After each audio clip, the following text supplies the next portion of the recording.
Subscribe now. EU Debates. I'll give the floor to Iratxe García Pérez, Chair of the S&D Group. Gracias, Presidenta Metsola. Thank you, President Metsola, President von der Leyen, Czech Presidency.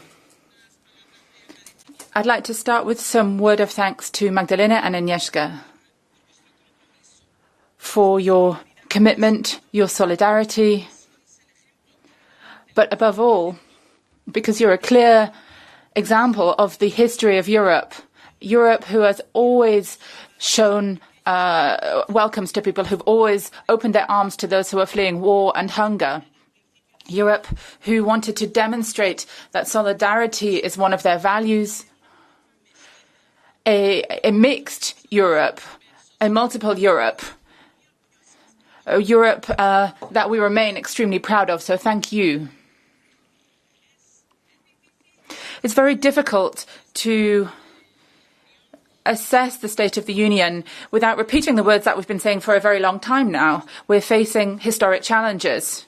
We saw that in the COVID pandemic, and we're now facing challenges with the war that was started by Vladimir Putin, who is threatening our values and the international balance.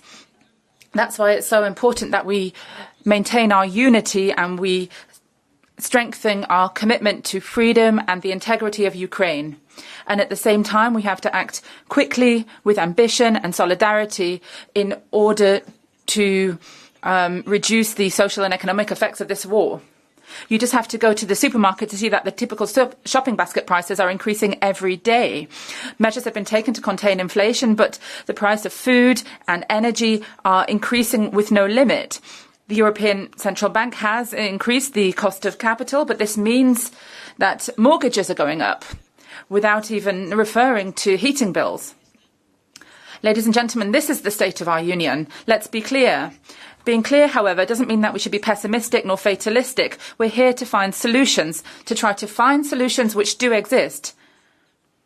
We also have to ensure that we have the political will to implement those solutions. As always, crises make our weaknesses clear, but they also show us where we need to act. We have to strengthen our social policies, reform the energy market, reform fiscal and economic governance, and to accelerate the green transition. We can't leave it too late. Our commitment to the Ukrainian people is clear.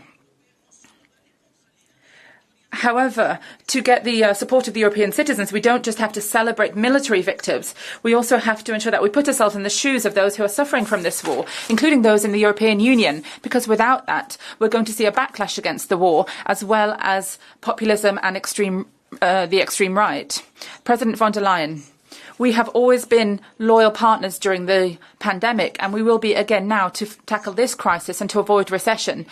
It's late in the day, but I'm very happy that finally we are seeing a reaction and that you have listened to the proposals that have been made by the Socialists and Democrats by a long time now. We have to cap gas prices and help families and businesses to make sure they can pay their bills. To do that, we have to do that partially with the extraordinary windfall profits of the energy companies. Everyone has to do their bit. It's not fair that some people have difficulty reaching the end of the month, and yet others are profiting from the suffering of these families. We are not the centre of the world. I've just come back from Latin America, and this should be a priority for the Union. At the moment, it's not. I was happy to hear Madame von der Leyen refer to Latin America.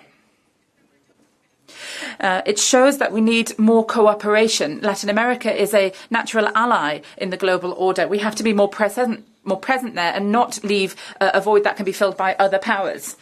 I'm concerned by the rise of the extreme right.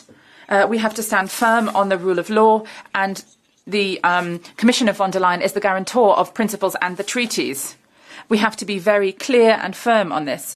To conclude, leaving aside institutional issues, I want to talk about the political situation that we're facing at the moment. I'm saddened to have to say this, but the state of our democracy at this historic moment, I think, is just as fragile as our economy. Ghosts we thought were in the past are coming back. Some member states are becoming autocracies, such as Hungary under Orban, and other pro-fascist parties can win elections. This is dangerous and worrying. Mr. Weber, members of the EPP, I'm standing here urging you to reconsider your role in the European project. After the Second World War, the founders of Christian democracy understood that the best example of patriotism was to work for the common interest of the whole of the European Union, together with social democracy, not an exclusive nationalism. I see that you are losing your way and normalizing the entry of the extreme right into these institutions. I hope you will put this right.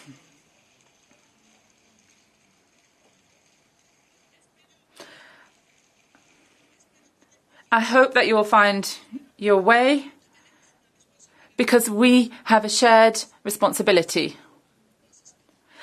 Europe is counting on us. Thank you.